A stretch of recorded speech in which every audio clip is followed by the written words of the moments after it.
trash compactor at Dressrosa. In order to get out of there, he drew a very crooked ladder so they could climb out. It was kind of hard to climb, but he drew it, and whatever 2D shape he draws becomes three-dimensional. That's the general idea.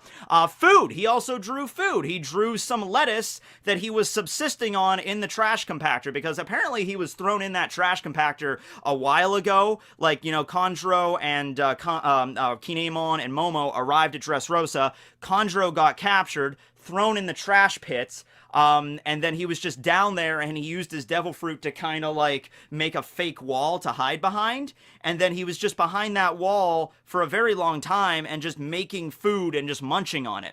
Kinemon talked about how the food that Kanjuro creates hurts his stomach, because I would imagine you're literally eating paint or ink or whatever substance he's making it out of, that's what it's made out of. It doesn't seem to translate it to, I don't know if it tastes like lettuce, but the material it's made out of is certainly not lettuce or cabbage or whatever he drew, okay?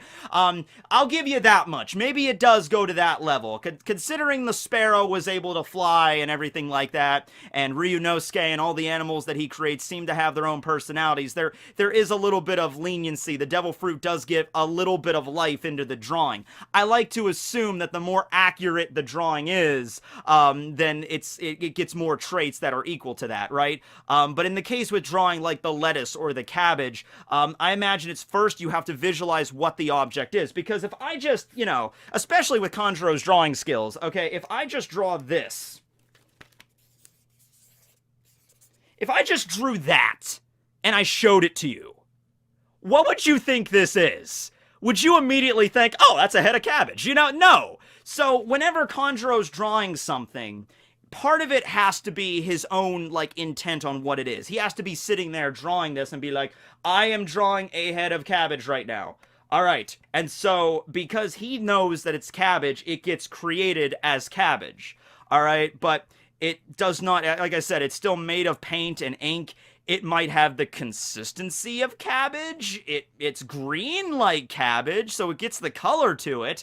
That's another thing, too, because Kanjuro usually just draws with black ink, and yet the creatures that he does create, or the objects that come forth from his fruit, do have color to them. So he draws, you know, just this, but when he creates it, it literally is green cabbage or green lettuce. All right, so I'm wondering if that's completely dependent on, you know, like, okay, Kanjuro knows what cabbage is. He's eaten real cabbage before, so that's why it takes on this appearance. If Kanjuro drew something that he never personally saw or interacted with or ate before, I'm wondering if that could also come into being. I mean, he's obviously seen tigers and cats and sparrows before. He's even seen an actual dragon before because of Kaido. So it would make sense that drawing a dragon would come to life, because he's seen an actual dragon and he knows what it looks like. In fact, you know, the reason he created Ryunosuke is kind of messed up, because, yeah, he creates Ryunosuke because they needed some way to climb up Zou, or climb up Zunisha to get to